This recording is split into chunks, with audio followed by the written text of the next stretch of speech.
Avui anem a entrevistar a un home molt famós en la televisió.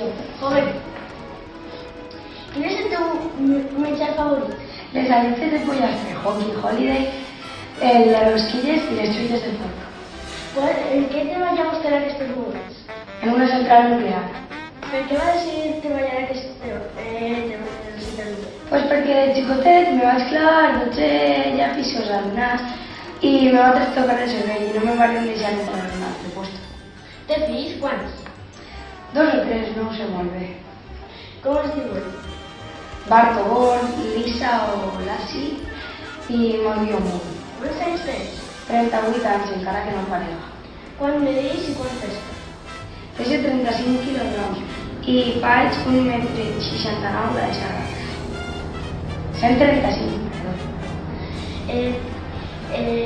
Una pregunta personal. M'agradaria tenir una altra dona?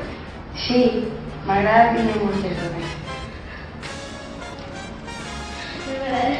M'ha tocat el cul a una dona. No, perquè vaig intentar agarrar una golosina, però per accident, no per una altra cosa. Has suspès algun examen? Sí, tots els de primària, secundària i universitat encara t'haig anat poc més. Lisa ha suspès algun examen? No, ningú. Bart ha provat algun examen? Sí, algun ja per ahir vaig acabar. I aquest és tot per avui. Antes voldria fer una cosa. Vull ballar un ball de així d'Espanya que se coneix molt. I ja està.